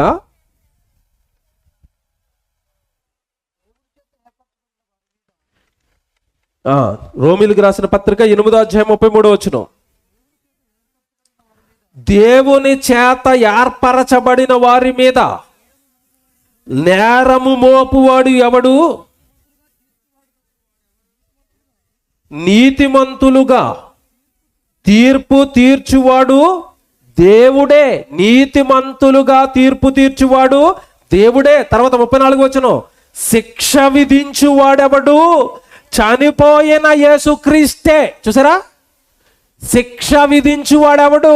నీతిమంతులుగా తీర్పు తీర్చువాడెవడు? యేసుక్రీస్తు. ఈ లోకానికి తెలియని న్యాయాధిపతి. ఈ లోకంలో ఉన్న మనుషులు అందరూ చేస్తున్న వాటిని కనిపెడుతున్నాడు, శాసనాలు రాస్తున్నాడు. భూమి మీద ఉండగా కొంతమందికి అమలైపోతున్నాయి. చాలా దారుణంగా అనుభవిస్తున్నారండి, శిక్షలు అనుభవిస్తున్నారండి. దేవుడు వలన. కానీ వాళ్ళకి అది దేవుడు కొట్టిన దెబ్బ అని మాత్రం వాళ్ళకి తెలియదండి. ఈరోజు ఏమంటే పెద్ద పెద్ద విద్యా సంస్థలు పెట్టి విద్యను వ్యాపారం చేశారు. ఈరోజు జాగ్రత్తగా వినండి, విద్యా సంస్థలు పెట్టి విద్యను వ్యాపారం చేశారు. ఈరోజు విద్యను వ్యాపారం చేసండి. ఆ వ్యాపారం పేరుతో తల్లిదండ్రుల ఏమంటే పేదవాళ్ళండి, వ్యవసాయం చేసుకునే రైతుల దగ్గర నుంచి వేలకు వేలు పిల్లలని ఏడిపించి మరి ఫీజులు కట్టించుకున్నారండి. విద్యా సంస్థల అధిపతులు వేలకు వేలు కోట్లు కొల్లగొట్టారండి. నిజంగానండి, చాలా మంది పిల్లలు ఫీజులు కట్టలేక చచ్చిపోయిన వాళ్ళు ఉన్నారు. ఆ సంస్థల్లో చదివి వాళ్ళు పెట్టిన టార్చర్ తట్టుకోలేక పాస్ అవ్వలేక ఉరుపోసుకొని చచ్చిపోయిన వాళ్ళ పిల్లలు ఉన్నారు. చాలా మంది శోకం, చాలా మంది ఏడుపు, చాలా మంది బాధ అతను కొట్టిందండి. నిజంగా ఆ విద్యా సంస్థల అధిపతులకి పిల్లలు లేకుండా చేశాడు దేవుడు. భయంకరమైన ప్రమాదంలో చచ్చిపోయారు వాళ్ళ పిల్లలు. తప్పక న్యాయం తీరుస్తాడు దేవుడు. మళ్ళీ చెప్తున్నాను, మన పిల్లలు క్షేమంగా ఉండాలి అన్నా, మనం క్షేమంగా ఉండాలి అన్నా, మన పిల్లలు ఆరోగ్యంగా ఉండాలన్నా, మన పిల్లలు భవిష్యత్తు బాగుండాలి అన్నా, మనము ఎవరికి ఎట్టి పరిస్థితుల్లోనూ అన్యాయం చేయకూడదు. ఎవరి దగ్గర అక్రమంగా దోచుకోకూడదు, ఎవరిది అక్రమంగా తీసుకోకూడదు. దేవుడు అనే ఆయన తప్పక న్యాయం చేస్తాడు, విడిచిపెట్టాడు ఎవరిని విడిచిపెట్టాడు దేవుడు, ఎవరిని విడిచిపెట్టాడు. అందుకే అదే మీరు చదువుకున్నది, న్యాయము తీర్చువాడు ఎవరట? యేసుక్రీస్తు. ఆ యేసుక్రీస్తు ఏం చేస్తాడట? చివరికి శిక్షలు విధిస్తాడు. కీర్తనల గ్రంథం ఇంకో మాట చూడండి, ఇది ఎంత భయం వేస్తుంది ఈ మాట. కీర్తనల గ్రంథం 9వ అధ్యాయం 12వ వచనం చూడండి బైబిల్లో. కీర్తనల గ్రంథం 9వ అధ్యాయం 12వ వచనం అండి. కీర్తనల గ్రంథం 9వ అధ్యాయం 12వ వచనం. ఆయన రక్తాపరాధమును గూర్చి విచారణ చేయనప్పుడు బాధపరుచు వారిని జ్ఞాపకము చేసుకొనును, వారి మొర్ర ఆయన మరువడు. చూసారండి, ఎవరైతే బాధపడుతున్నారో, ఎవరైతే అన్యాయం అయిపోతున్నారో వాళ్ళ మొర్ర రక్తాపరాధమును గూర్చి వాళ్ళ పెడుతున్న మొర్రట మరవడట. నాబోదు రక్తం మొరపెట్టింది, మరిచాడా? మరవలేదండి. రాజు అయితే ఏంటి, రాణి అయితే ఏంటి, సింహాసనం మీద నుంచి కిందకి దింపి సామాన్యుడి కంటే దారుణమైన చావునిచ్చాడు. కుక్క చావు చచ్చిపోయారు వాళ్ళిద్దరు. మనం ఎవరికైనా అన్యాయం చేస్తున్నావా? మనం ఎవరికైనా అక్రమం చేస్తున్నావా? మనం ఎవరికైనా అన్యాయంగా దోచుకుంటున్నావా? మీరు ఒక్కటే భయపడండి, లోకంలో ఉన్న మనుషులకు మీరు భయపడకపోయినా పర్వాలేదు. వాళ్ళు మమ్మల్ని ఏం చేస్తారని మనుషుల భయం లేకపోయినా పర్వాలేదు. మనందరికీ ఉండవలసింది ఎవరి భయమో తెలుసా? దేవుని భయం. ఎవరిది వద్దండి, మనం యథార్థంగా సంపాదించుకున్నది, మనం న్యాయంగా కష్టపడింది మనది. కానీ ఎవరిది అక్రమంగా దోచుకోవటం కానీ, దాచుకోవటం కానీ, లాక్కోవటం కానీ, మనుషుల వలన ఏ అక్రమమైంది మనం తీసుకున్నా సరే, దేవుడు అదే అక్రమం, దేవుడు అదే అన్యాయం మన జీవితంలో మనకి జరిగిస్తాడు. తప్పక ఆయన న్యాయం జరిగిస్తాడు, మర్చిపోవద్దు. ఎన్ని మాటలు చూశారు. ఇవి లోకానికి తెలియని దేవుడు తీరుస్తున్న తీర్పులు. తెలియదు లోకానికి. ఒక ఆయన నా జీవితాన్ని తీర్పు తీర్చేస్తున్నాడు. దేవుడు ఆయన తీర్పు తీర్చడం వల్ల నా బ్రతికిలాగా అయిపోయింది, నా జీవితం నాశనం అయింది. మనం ఏదైతే ఎవరికైతే అన్యాయం చేస్తామో, ఎవరి కుటుంబానికైతే అన్యాయం చేస్తామో, ఎవరి కుటుంబం అయితే మన వల్ల బాధపడుతుందో, అదే బాధ నీ కుటుంబంలోనికి వస్తుంది, అదే శ్రమని కుటుంబంలోనికి వస్తుంది, అదే వేదన నీకు వస్తుంది. ఎవడో నలిగిపోయాడు నీ వల్ల, నువ్వు నలగక తప్పదు. ఎవడో అన్యాయం అయిపోయాడు నీ వల్ల, నీకు అన్యాయం జరగక తప్పదు, న్యాయము తప్పదు. తప్పక దేవుడు అనే ఆయన న్యాయం జరిగిస్తాడు. మర్చిపోవద్దు. దేవుడికి భయపడండి. ఒక మాట చూపిస్తాను. ఈ న్యాయాలు ఈ అన్ని ఎప్పుడు జరిగిపోతున్నాయని అంటారా? ఎలా జరిగిపోతున్నాయని అంటారా? యోహాను సువార్త, యేసుప్రభు చెప్తున్నాడు చూడండి. యోహాను సువార్త ముగించేస్తాను ఇక. 12వ అధ్యాయం, యోహాను సువార్త 12వ అధ్యాయం 31వ వచనం చూడండి బైబిల్లో. యోహాను సువార్త 12వ అధ్యాయం 31వ వచనం అండి. ఇప్పుడు ఈ లోకమునకు, లోకానికి ఏం జరుగుతుందట? ఎప్పుడు జరుగుతుందట? ఆ పదం చూడాలి అక్కడ. మళ్ళీ చదువుతారా మొదటి నుంచి? బాగా ఇలా టిక్కి పెట్టుకోండి దాన్ని బైబిల్లో. యోహాను సువార్త 12వ అధ్యాయం 31వ వచనం. ఇప్పుడు లోకమునకు తీర్పు జరుగుతుంది. మనం అనుకున్నాం యేసుక్రీస్తుల వారు రెండవ రాకడలో జరుగుతుంది అనుకున్నాం మనం. అందుకే చాలా మంది నిబ్బరంగా అప్పుడు చూసుకుందాంలేండి, చావు వచ్చే ముందు మారిపోదాంలేండి, ఇప్పుడు యవనంలో ఉన్నాను కదా, ఇప్పుడు చేయవలసిన తప్పులన్నీ చేసేసి ముసలైపోయిన తర్వాత నాకేం తెలియదు ప్రభు అందాం. అంతేనా? చాలా మంది ఇలాంటి ప్లాన్లే ఉంటాయి, కన్నింగ్ ప్లాన్లు అనమాట ఇవన్నీ. ఈ నాటకాలన్నీ దేవుడి దగ్గర కుదరవండి. తీర్పు ఎప్పుడు జరుగుతుందట? మనం అనుకున్నాం యేసు రెండో రాకడలో వస్తాడండి, ఈ లోపు నేను చేయాల్సినవన్నీ చేసేసి, ఏమండి మరి చేయవలసిన అక్రమాలన్నీ చేసేసి ఆ తర్వాత చివరిలో సిలువ మీద దొంగ అన్నాడు కదా, ప్రభు నాకేం తెలియదు నన్ను క్షమించండి అని అలా ట్రై చేద్దాం అనుకుంటాం మనమంతా. కుదరదండి. ఇప్పుడు ఆ పదం చూడండి, భయపడండి. ఇప్పుడు ఇప్పుడు ఇప్పుడు ఇప్పుడు ఈ రోజు, నిన్న, మొన్న, రేపు, పోయిన నెల, 2023, 2022, 2021, రాబోయే 2025, ఇప్పుడు ఇప్పుడు లోకానికి ఏం జరుగుతుంది? తీర్పు. తీర్పు జడ్జిమెంట్ అయిపోతుంది. ఇప్పుడు లోకానికి తీర్పు జరుగుతుంది. ఎలా చెప్తారండి ఇప్పుడు అని అంటారా? మీకు నాకు టైం అయిపోయింది, ముగించేస్తాను. కొన్ని చెప్పాలి మీకు, లేకపోతే అర్థమవుతుంది. ఇప్పుడు ఎలా జరుగుతుందో మీకు అర్థమవుతుంది. ఏమండి, ఇప్పుడు బైబిల్లో ధనవంతుడు, లాజరు ఇద్దరు ఉన్నారు. ఏమండి, ఇద్దరు ఒకరోజు చచ్చిపోయారండి. ఇద్దరు ఒకరోజు చచ్చిపోయిన తర్వాత, చావు తర్వాత ఇమీడియట్గా ధనవంతుడు ఎక్కడికి వెళ్ళిపోయాడు చెప్పండి? లాజరేమో పరదేశికి వెళ్ళిపోయాడు. ధనవంతుడు ఎక్కడికి వెళ్ళిపోయాడు? నరకానికి వెళ్ళిపోయాడు. మరి నరకానికి వెళ్ళిపోయాడంటే తీర్పులు ఎప్పుడైపోయింది? జడ్జిమెంట్ ఎప్పుడైపోయింది చెప్పాలి నాకు. బతికొండగానే అయిపోయింది జడ్జిమెంట్. మనం అనుకుంటున్నాం నాకెవడున్నాడండి జడ్జు, ధనవంతుల్లాగా మనం నిబ్బరంగా బతికేస్తాను. ఆడు భూమి మీద బ్రతికినంతకాలం ఏం చేశాడు అన్నది బైబిల్లో.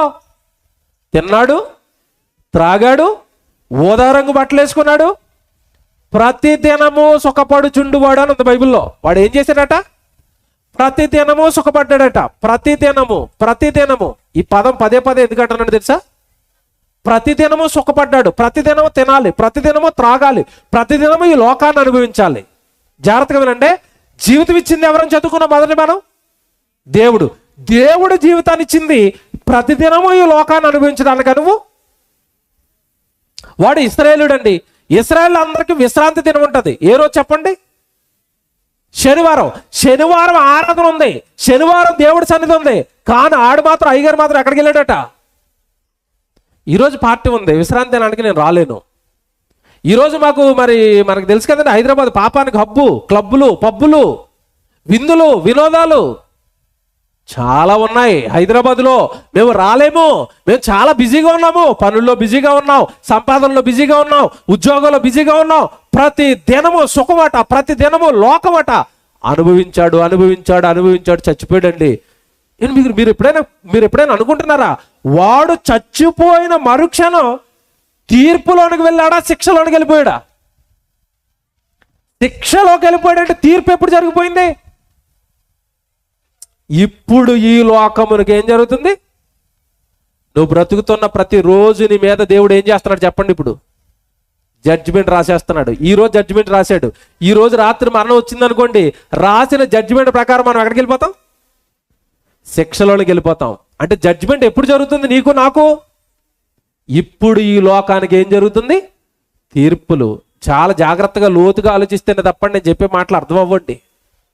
ప్రతిరోజు నువ్వు చేస్తున్న కార్యక్రమాలు బట్టి ప్రతిరోజు దేవుడు నీకు తీర్పు రాస్తున్నాడు. తన గ్రంథంలో నీ క్రియలన్నీ రాసుకుంటున్నాడు. ఎలా బ్రతుకుతున్నాడు? పాపాలు చేస్తున్నాడా, నేరాలు చేస్తున్నాడా, దేవుడు పని చేస్తున్నాడా, దేవుడికి మహిమ తెచ్చే విధంగా బ్రతుకుతున్నాడా, త్రాగుబోతుగా, తిరుగుబోతుగా, వ్యభిచారిగా, మోసగాడిగా, మోసం చేసేవాడిగా, అన్యాయస్తుడిగా, అక్రమాలు చేసేవాడిగా, ఏంటి నీ జీవితం అని దేవుడు అని ఆయన ప్రతిరోజు తీర్పులు తీరుస్తున్నాడు. అందుకనే మా సంఘం అండి, బైబిల్ కాలేజ్ మాది. ప్రతిరోజు మేము బైబిల్ క్లాసులు పెడతాం. ప్రతిరోజు మా దగ్గర దేవుడి సన్నిధిని ఏర్పాటు చేస్తాం. రండి, దేవుడి సన్నిధికి రండి. ఉదయం అంతా మీ ఉద్యోగాలకు వెళ్ళిపోండి, పనులకు వెళ్ళిపోండి, రాత్రి అవగానే దేవుడి సన్నిధికి రండి. వాక్యం నేర్చుకోండి, వాక్యపు భయాన్ని పెట్టుకోండి. లోకానికి, పాపానికి, అక్రమాలకు, అన్యాయాలకు దూరంగా ఉండండి. మా దగ్గర ఉన్న మా సంఘాన్ని, మా దగ్గర ఉన్న మా పిల్లల్ని లోకానికి దూరంగా, దేవుడికి దగ్గరగా దేవుడి వాక్యంలో పెంచుతున్నాం. కారణం ఏంటి తెలుసా? లోకంలోనికి వెళ్ళాడా, పాపంలోనికి వెళ్ళాడా, ఆ రోజు జడ్జిమెంట్ అయిపోతుంది. మరణించాడా, వెంటనే వెళ్ళిపోతాడు. పాతాళానికి, పాపాన్ని విడిచిపెట్టకపోతే, దేవుడి వాక్యానికి విరుద్ధంగా నిలబడితే. యేసుప్రభు అన్న మాట మత్తయి సువార్త చూడండి. యేసుప్రభు అంటున్న మాట మత్తయి సువార్త 12వ అధ్యాయం 42వ వచనం. మత్తయి సువార్త 12వ అధ్యాయం 42వ వచనం. విమర్శ స్థానమున, విమర్శ సమయమున దక్షిణ దేశపు రాణి ఈ తరము వారి మీద నిలువబడి వారి మీద నేరస్థాపన చేయును. విమర్శ, విమర్శ, విమర్శ దినం, విమర్శ దినం, జడ్జిమెంట్, ఫైనల్ జడ్జిమెంట్. మనుషులందరికీ విమర్శ ఉంది. మనుషులందరూ కూడా యేసుక్రీస్తుల వారి న్యాయపీఠం ఎదుట నిలువబడాలి పాపాలతో, నేరాలతో. కొరింథీయులకు రాసిన 2వ పత్రిక 5వ అధ్యాయం 10వ వచనం కూడా చూడండి. కొరింథీయులకు రాసిన 2వ పత్రిక 5వ అధ్యాయము, కొరింథీయులకు రాసిన 2వ పత్రిక 5వ అధ్యాయం 10వ వచనం. ఎందుకనగా తాను జరిగించిన క్రియల చొప్పున అవి మంచివైనను సరే, చెడ్డవైనను సరే, దేహముతో జరిగించిన వాటి ఫలము ప్రతి వాడును పొందునట్లు మనమందరమును క్రీస్తు న్యాయపీఠం ఎదుట ప్రత్యక్షము కావాలి. దేహంతో మంచి పనులు చేస్తున్నావా, దేహంతో చెడ్డ పనులు చేస్తున్నావా, ప్రతి దాని లెక్క యేసుక్రీస్తుల వారికి నువ్వు చెప్పాలి. ఇది లోకానికి తెలియదండి. క్రైస్తవులుగా, బైబిల్ పట్టుకున్న వారిగా సభా ప్రాంగణంలో కూర్చొని మీకు చెప్తున్నానండి, దయచేసి లోకంలో నన్ను ఎవరు ఏమి అంటం లేదు, నా అక్రమాలకి, నా అన్యాయాలకి అని మాత్రం మీరు ఎవడి దేవుడు భయం లేకుండా బ్రతకకండి. మనం అందరూ క్రీస్తు న్యాయపీఠం ఎదుట నిలవబడాలి. మనం చేసిన పాపాలకి లెక్క చెప్పాలి. శరీరంతో చేసినవి మంచి పనులా, చెడ్డ పనులా, ప్రతిదీ కూడా యేసుక్రీస్తుల వారు లెక్క అడుగుతాడు, తీర్పులు తీరుస్తాడు. యోహాను సువార్త 12వ అధ్యాయము 48వ వచనం చూడండి. యోహాను సువార్త 12వ అధ్యాయం 48వ వచనం. యోహాను సువార్త 12వ అధ్యాయం 48వ వచనం. నన్ను నిరాకరించి నా మాటలు అంగీకరింపని వానికి తీర్పు తీర్చువాడొకడు కలడు. ఈ రాత్రి దేవుడు మీకు మాటలు వినిపించాడు కదా, వాక్యం వినిపించాడు కదా, జాగ్రత్త వినండి ఆ మాట. నన్ను నిరాకరించి నా మాటలు అంగీకరింపని వానికి దేవుడున్నాడు, తీర్పు తీరుస్తాడు. పాపాలు చేయకయ్యా, భయంతో బ్రతుకయ్యా. ఈ రాత్రి దేవుడు మీతో చెప్పాడు కదా, ఈ మాటలు మీరు అంగీకరించకుండా తృణీకరిస్తేనట తీర్పు తీర్చువాడు ఒకడు కలడు. నేను చెప్పిన మాటయే అంత్యదినమున వానికి తీర్పు తీరుస్తుంది. నా ప్రసంగాలే చివరికి తీర్పులు తీరుస్తాయి. యేసుక్రీస్తుల వారి మాటలే అంచెదనం. నేను చెప్పాను నీకు, పరిశుద్ధుడి గర్భాన పుట్టావు, పరిశుద్ధుడిగా బ్రతకాలి అని, పాపాలు చేయొద్దు అని, లోకానికి దూరంగా ఉండమని. నా కోసం పుట్టావు, నా కోసం బ్రతకమని ఆ లోకానికి పంపిస్తే నా కోసం బ్రతకవలసిన నువ్వు పాపాలలో మునిగిపోయావు. నన్ను ఎవడు ఏమి అంటం లేదనుకున్నావు. నీ ఇష్టానుసారం నువ్వు బ్రతికేసావు. నీ పిల్లలని, నీ కుటుంబం అని, నీ ఉద్యోగం అని, నీ వ్యాపారం అని, నీ సంపాదన అని. మరి పుట్టించిన దేవుడు ఏమవ్వాలి? ఆయన కొరకు నీ జీవితం ఇవ్వవా? ఆయన కొరకు నీ కాలం ఇవ్వవా? ఆయన కోసం నీ దేహం ఇవ్వవా? దేవుడికి ఏం చేశావు? ఇంత పెద్ద ప్రకృతిని అనుభవించేశావు, ఆయన గాలి పీల్చేశావు, ఆయన నీళ్లు త్రాగేశావు, ఆయన తిండంతా తినేశావు. దేవుడికి ఏం చేశావు? నీ పిల్లలకి చేసుకున్నావు, నీ బంధువులకి స్నేహం, నీ స్నేహితులకి చేశావు. దేవుడికి ఏం చేశావు? లెక్క దేవుడు లెక్క. ప్రేమైన దేవుని పిల్లలారా, మిమ్మల్ని ప్రేమించి చెప్తున్నామండి. ఎవడి సభ పెట్టిన సంఘం చాలా చిన్నది, చాలా పేదవాళ్ళు, చిన్న చిన్న ఉద్యోగాలు చేసుకునేవారు వేల రూపాయలు వెచ్చించి సభలు పెట్టడానికి గల కారణం పరలోకంలో ఉన్న కన్న తండ్రి భయం, పరలోకంలో ఉన్న కన్న తండ్రి మాటలు ఈ పిల్లలకి చెప్పాలి. దేవుడు లేడు, నేను భయపడను, నా పాపాలు మానను, నా నేర ప్రవృత్తిని వదులుకోను, నేను ఎవరికి భయపడను. ఈ మధ్యకాలంలో ఈ డైలాగ్ బాగా ఫేమస్ అయిపోతుందండి. టీవీలోకి వెళ్ళినా, సినిమాల్లోకి వెళ్ళినా ప్రతి హీరో డైలాగ్ ఇదే, నాకు నేనే హీరో, నేనే రాజు, నేనే మంత్రి. వింటున్నారా? నాకు ఏ భయం లేదు, తగ్గేదే లేదు. వింటున్నారా డైలాగులు? తగ్గరట, తగ్గించి తొక్క తీసేస్తాడు. అదే చూపించారు ఇప్పుడు పాటలో. తొక్కొల్చి చేతిలో పెడతాడు తగ్గపోతే. కనుక దేవుడు భయాన్ని విడిచిపెట్టి నిర్భయంగా నేరాలు పాపాలు చేస్తానంటే గెట్ రెడీ. దేవుడి శిక్షకు, దేవుడి తీర్పుకు ఎదుర్కోవడానికి సిద్ధపడండి. మారిపోతారా?